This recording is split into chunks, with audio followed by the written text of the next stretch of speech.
तो प्रयागराज में आज से सनातन के सबसे बड़े मेले महाकुंभ की शुरुआत हो चुकी है। गंगा, यमुना, सरस्वती नदियों के पवित्र संगम स्थल पर श्रद्धालुओं के आने का तांता लगा हुआ है। अब तक करीब 1.5 करोड़ श्रद्धालु आस्था की डुबकी लगा चुके हैं। महाकुंभ की सुरक्षा व्यवस्था चाक चौबंद है। संगम जाने वाले मार्गों पर बैरिकेडिंग लगाकर चेकिंग की जा रही है। हर आने और जाने वाले लोगों पर नजर रखी जा रही है। बैरिकेडिंग पर मौजूद पुलिसकर्मी मित्र पुलिस की भूमिका में दिखाई दे रहे हैं। महाकुंभ की इकोनॉमी का पर्सपेक्टिव आज समझने की कोशिश करेंगे। कितना वहां की अर्थव्यवस्था को बूस्टर मिलेगा और आध्यात्म से अर्थव्यवस्था, आस्था से अर्थव्यवस्था, ये जो कड़ी है, ये महाकुंभ कैसे जोड़ेगा, इसके बीच का पुल कैसे बनेगा, आज विद्वानों संग मैं करूंगा चर्चा। पहले आप ये रिपोर्ट देखिए।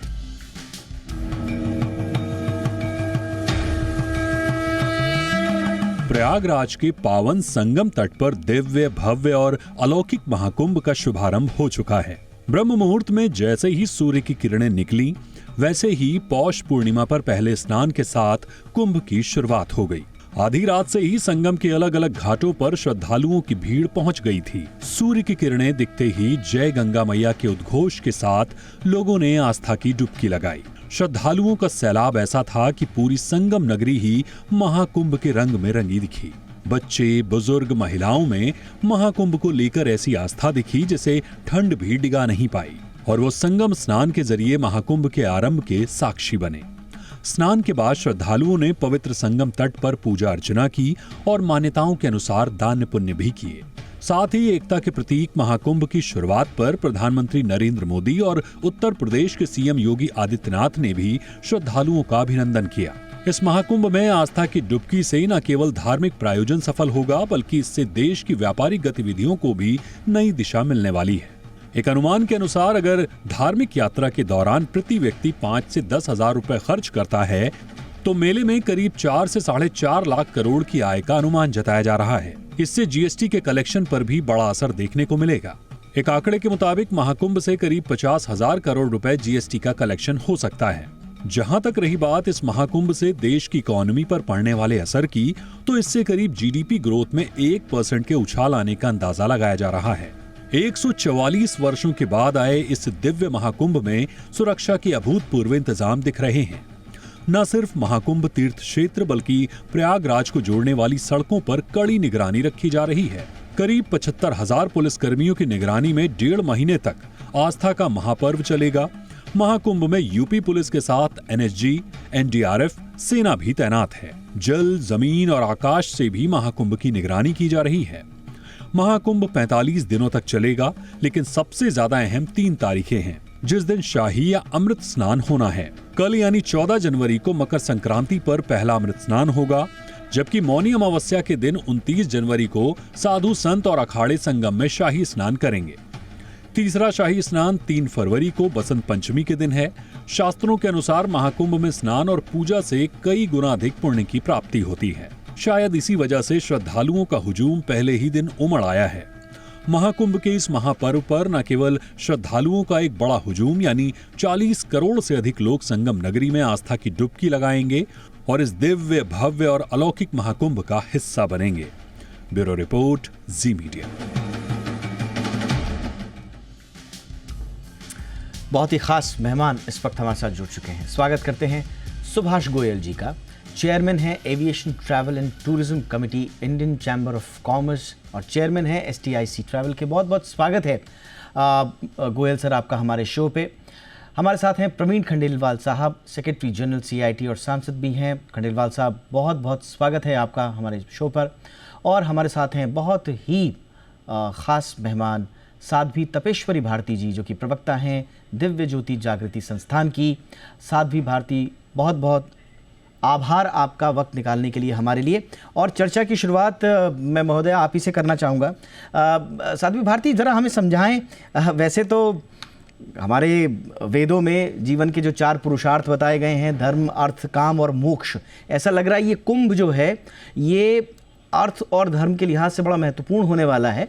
ये जो आर्थिक गतिविधियों का सृजन हो रहा है, रोजगार का सृजन जो हो रहा है, क्योंकि हम बिजनेस चैनल हैं इसलिए हम इसी परिप्रेक्ष्य में आपसे सवाल कर रहे हैं, थोड़ा इस पर प्रकाश डालें कि कैसे कुंभ का समागम आर्थिक रूप से न सिर्फ लोगों के मन में आस्था का सैलाब उत्पन्न करेगा बल्कि आर्थिक रूप से भी सशक्त करेगा। जी बिल्कुल करेगा। और आपका मुझे ये जो आपने अपनी चैनल पर अपनी टैगलाइन चलाई कि भव्य दिव्य और नव्य कुंभ, जी तो इसमें ही एक तरीके से झलक है कि ये बड़ा ऑल इनकम्पासिंग एक महाकुंभ का आयोजन हो रहा है। और आप ये देखिए आर्थिक रूप से क्यों नहीं करेगा, जब सरकार की तरफ से क्लेम है कि 40 करोड़ लोग वहां आ रहे हैं। मैं अपनी, क्योंकि मैं एक आध्यात्मिक संस्था का प्रतिनिधित्व करती हूँ, दिव्य ज्योति जागृति संस्थान का, तो मैं अपने ही स्तर पर अपने ही एक इंडिविजुअल अगर आंकड़े रखूं तो हमारे जो शिविर है यहाँ दिव्य ज्योति जागृति संस्थान का 9 एकड़ शिविर में 20,000 स्वयं सेवक वॉलंटियर्स पिछले 1.5 महीने 2 महीने से कार्यरत हैं यहाँ पर।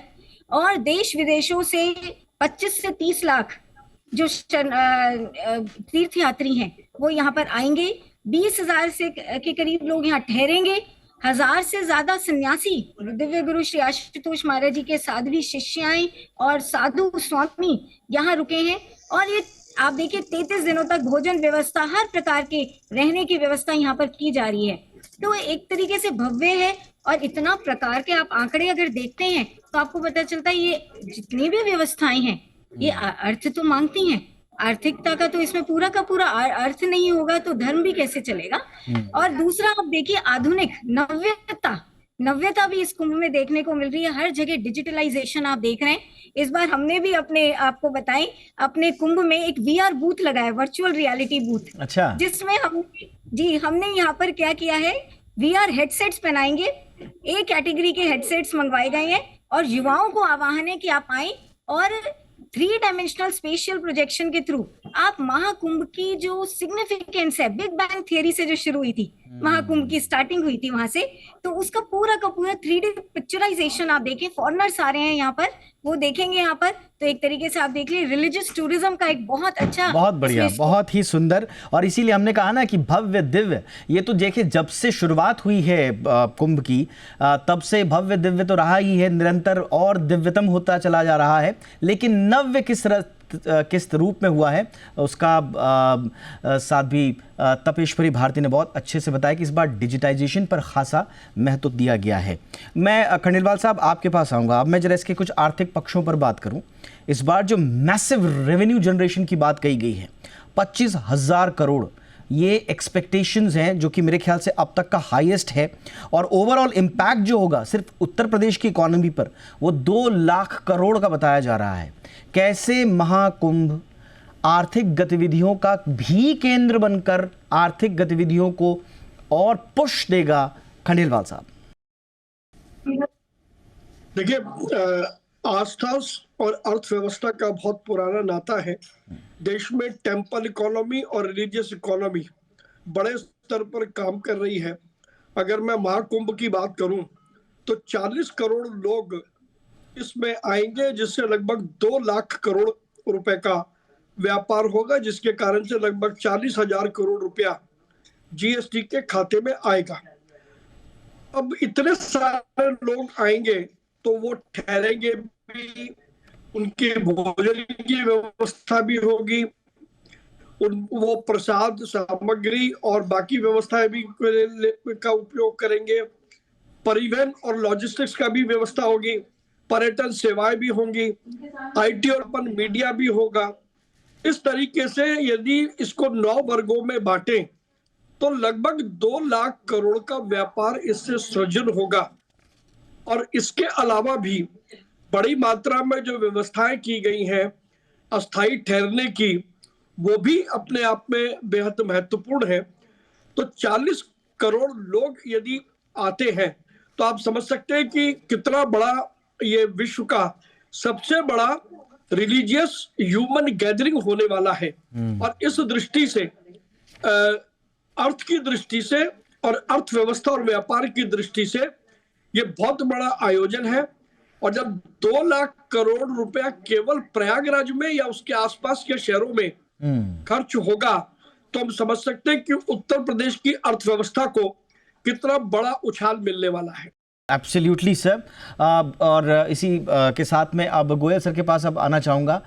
गोयल सर, अगर हम सिर्फ टूरिज्म एक्सपेंशन की बात करें तो हम देख रहे हैं, जो हमने अपने संवाददाताओं से रिपोर्ट्स वहाँ से मंगाई हैं, फ्लोटिंग जेटीज़ हैं, अब वाटर स्पोर्ट्स है, गाइडेड टूर्स हैं, जो विजिटर्स को लॉन्गर स्टे के लिए रिटेन करेंगी और साथ ही साथ इकोनॉमिक बेनिफिट्स को भी मल्टीप्लाई करेंगी। इसमें भी अगर मैं देखूं तो लग्जरी टेंट्स वहाँ पर हैं, जिसमें मुझे बताया गया है कि 1,00,000 रुपए पर नाइट तक के लग्जूरियस टेंट्स की व्यवस्था है और बजट होम स्टेज भी हैं। पिछली बार बहुत अच्छी बात है कि पिछली बार 15 के आसपास होम स्टेज थे, बढ़कर इस बार 100 के आसपास हो गए हैं। 218 होटल्स हैं, 204 गेस्ट हाउसेज हैं, 90 हाईटेक धर्मशालाएं हैं, जैसा कि अभी साध्वी तपेश्वरी भारती भी बता रही थी कि उनकी संगठन की ओर से भी इस तरह की व्यवस्थाएं की गई हैं। टूरिज्म के लिहाज से सर ये कैसा होने वाला है, इसके बारे में थोड़ा बताएं गोयल सर। देखिए, रिलीजियस टूरिज़्म पूरी वर्ल्ड में बहुत ज़्यादा इम्पॉर्टेंट है। आप देखिए, सऊदी अरेबिया ऑयल के बाद सबसे ज़्यादा पैसा हज से कमाता है। तो सऊदी अरेबिया अगर कमा सकता है तो हम तो 4 धर्मों का जन्म स्थान है, Hinduism, Buddhism, Sikhism and Jainism. तो ये मोदी गवर्नमेंट ने बहुत अच्छा काम करा है कि रिलीजियस टूरिज़्म अयोध्या में पहले हुआ, अब ये तो हज़ारों साल से ये हो रहा है, जबकि नासा ने डिस्कवर भी नहीं करा था। हमारे यून सांग ने मेंशन करा है सबसे पहले, अपने चाइनीज़ स्कॉलर ने जब इंडिया आए थे। तो ये एक एंशियंट ट्रेडिशन है और इसके पीछे साइंटिफिक रीज़न है। साइंटिफिक रीज़न है कि प्लानिटरी इक्वेशन होता है, जुपिटर और सन और मार्स का ये सारा एक तालमेल होता है। और इससे, जैसे कि खंडेलवाल साहब ने बताया, कि एक मल्टीप्लायर इफ़ेक्ट होगा इकोनॉमी में, सिर्फ यूपी में नहीं बल्कि जैसे हज़ारों लोग दिल्ली से जा रहे हैं, दिल्ली एयरपोर्ट पे आते हैं, उसका मल्टीप्लायर इफ़ेक्ट है।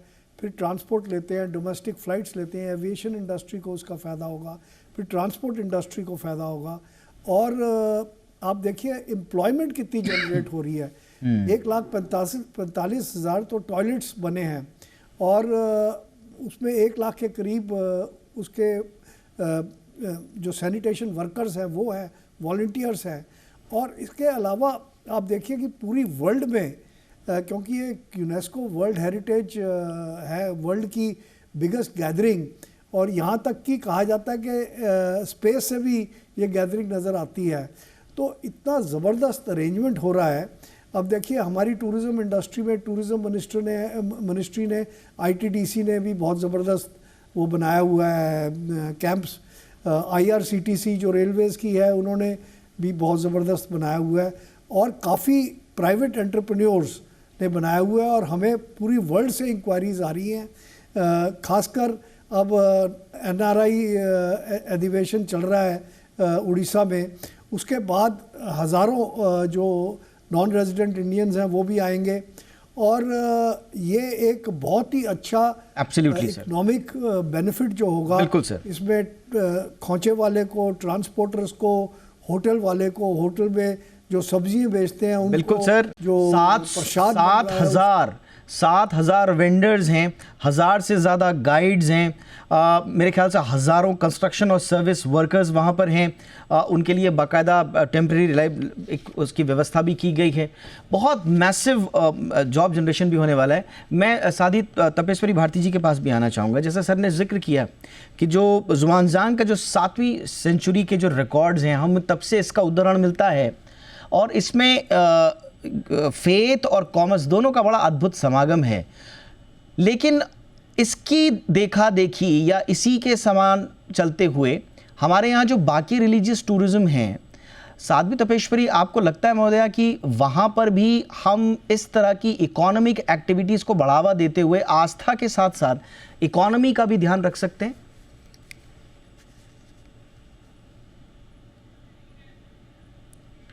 आप म्यूट हैं संभवतः जी। क्षमा कीजिए, जी। मैं कहना चाह रही हूँ कि देखिए, जो भारत की संस्कृति है ना, खासकर सनातन संस्कृति, वो बहुत समन्वयात्मक है और उसमें हर चीज को बड़े बैलेंस के साथ लेकर चला गया है। हमारी संस्कृति में कभी ऐसा नहीं कहा गया। जहां पर उन्होंने निवृत्ति का मार्ग कहा कि आप घर संसार छोड़कर संन्यास ले लें, वहीं पर उन्होंने प्रवृत्ति का मार्ग भी कहा कि त्याग करें, भोग करें, लेकिन त्याग के साथ करें। तो भोग की संस्कृति को भी हमने बढ़ावा दिया है, ऐसी बात नहीं है, लेकिन बैलेंस में, हर बात को समन्वयात्मक। तो अगर आप रिलीजियस टूरिज्म की बात करते हैं और अन्य स्थलों की बात करते हैं, तो उसमें हर स्थान पर देखिए आस्था का सैलाब जिस जिस स्थल पर उठेगा वहां जनमानस पहुंचेगा, और जनमानस जब पहुंचेगा उसकी शारीरिक जरूरतें भी होती हैं, मानसिक बौद्धिक जरूरतें, आध्यात्मिक जरूरतें होती हैं, और उनका पूरा करने के लिए कहीं ना कहीं अर्थ चाहिए। तो अपने आप देखिए कि वहां पर अब अयोध्या में मंदिर में आप देखिए आसपास कितना प्रकार का बिजनेस वहां पर अब फैल चुका है। लेकिन मैं यहाँ पर भैया एक बात और कहना चाहूंगी दीपक जी, कि आप ये देखिए हमारी महापुरुषों ने और खासकर हमारे दिव्य गुरुदेव श्री आशुतोष महाराज जी कहते हैं कि भारत की जो विशिष्टता है ना, वो मुंबई की चौपाटी नहीं है सिर्फ, या आगरा का ताजमहल नहीं है, या दिल्ली का लाल किला ही नहीं है। भारत इसलिए है क्योंकि भारत के पास एक रिच स्पिरिचुअल लेगेसी है, एक आध्यात्मिक कोश है, और जो हमारे ऋषि मनीषियों की देन है। तो हम ये कहना चाहते हैं जी बिजनेस के भी दर्शकों को कि जहां उनका दृष्टिकोण पर्सपेक्टिव जो है वो अर्थ को देखता है, बिजनेस को देखता है, वहां पर वो अपने आप कहीं ना कहीं अंतर जगत की और भी यात्रा करने की बात भी सोचें, आध्यात्मिक कोश को भी अर्जित करें, ना केवल अर्थ के कोश को। आपने बिल्कुल सही कहा। संपदा जब जीवन में आ जाएगी तो फिर सब कुछ अपने आप भरा पूरा होना है। अच्छा, बहुत अच्छी बात आपने बोली साध्वी तपेश्वरी भारती। और हम इतना कहेंगे, हम अर्थ को नहीं देखते, हम समृद्धि को देखते हैं साध्वी तपेश्वरी भारती जी। और हम समृद्धि किसी रूप से भी आए, समृद्धि आर्थिक रूप से आए तो वो भी समृद्धि है, और समृद्धि यदि साहित्यिक रूप से आए, दार्शनिक रूप से आए, आध्यात्मिक रूप से आए तो वो भी एक समृद्धि है। तो कुल मिला के हमारा जो अंत तो गत्वा जो उद्देश्य है वो समृद्धि ही है। और हमारे चैनल का तो ये टैग वाक्य भी रहा है। तो इसलिए आपने बहुत अच्छी बात बोली, बहुत बहुत आभार आपका। अब मैं चल रहा हूँ खंडेलवाल सर के पास। खंडेलवाल साहब, जैसे मैं बातचीत कर भी रहा था, और वैदिक साहित्य में धर्म को सत्य और न्याय के रूप में प्रस्तुत किया है, लेकिन ये भी कहा गया है कि इसी का पालन करते हुए व्यक्ति को अर्थ का संग्रह करना है। तो ये अर्थ का संग्रह न्याय संगत हो, सत्य संगत हो, ये दो तरफा होना चाहिए। मैं बात कर रहा हूँ, आप कारोबारियों के बड़े मुखरता से आवाज़ उठाते रहे, आप और आपका संगठन, कारोबारियों को वहां पर न्याय संगत व्यवस्था मिले, सत्य संगत व्यवस्था मिले, कोई दिक्कत ना हो, इसके लिए पर्याप्त व्यवस्थाएं हैं सर? देखिए, भारत में जो हमारी सनातन इकोनॉमी है वो प्रति वर्ष लगभग 25 से 30 लाख करोड़ रुपए की है। इससे अंदाजा लगाया जा सकता है कि महाकुंभ जैसे जो आयोजन है वो आस्था और आध्यात्म का केंद्र तो है ही, बल्कि भारत की सांस्कृतिक और आर्थिक शक्ति का एक ज्वलंत प्रतीक भी है। इस नाते से जब भी इस प्रकार के आयोजन होते हैं वो निश्चित रूप से न केवल अर्थ को बल्कि हमारी जो सांस्कृतिक सभ्यता है, हमारी जो धार्मिकता है, उसको भी मजबूत करते हैं। और जब ये सब मजबूत होगा तो अर्थ निश्चित रूप से सामने आता है, व्यापार बढ़ता है। जहां तक सरकार का प्रश्न है तो पिछले 10 वर्षों में जब से प्रधानमंत्री नरेंद्र मोदी जी आए हैं तब से सनातन अर्थव्यवस्था को एक नया आयाम मिला है। और ये व्यवस्था कैसे आगे बढ़े, सरकार इसके लिए पूरे आयोजन करती है जी। और महाकुंभ के जितनी भी व्यवस्थाएं हैं, या इससे पहले पिछले वर्ष अयोध्या में श्री राम मंदिर की जो व्यवस्थाएं थी जी, तो अपने आप में इस बात का संकेत है कि भारत सरकार सनातन अर्थव्यवस्था के प्रति पूरी तरीके से सजग है। अर्थव्यवस्था की बात करें और उसके आयाम भी बताए, बहुत सारी चीज़ें हैं। इनफैक्ट सिर्फ स्थानीय ही नहीं, बहुत सारे जो ग्लोबल ब्रांड्स हैं, स्टारबक्स, डोमिनोज, और वो लोग भी 100-200 करोड़ के टर्नओवर को एक्सपेक्ट कर रहे हैं। बहुत सारे 10-fold प्रॉफिट्स को एक्सपेक्ट कर रहे हैं, ऑस्पिशियस बाथिंग उससे, तो आप देख सकते हैं कि कितना बड़ा इकोनॉमिक पर्सपेक्टिव है। हमने आज इस पूरे दिव्य, नव्य और भव्य महाकुंभ की जो ज़बरदस्त तस्वीरें आ रही हैं उसके बीच में हमने थोड़ा सा इकोनॉमी के पक्षों को खोलने की कोशिश की। आभार देंगे हमारे तीनों मेहमानों का। बहुत बहुत धन्यवाद सर बातचीत करने के लिए आपका। सुभाष गोयल सर, वक्त निकाला आपने। प्रवीण खंडेलवाल सर, बहुत बहुत शुक्रिया आपका। धन्यवाद देंगे हम साध्वी तपेश्वरी भारती जी का भी वक्त निकालने के लिए।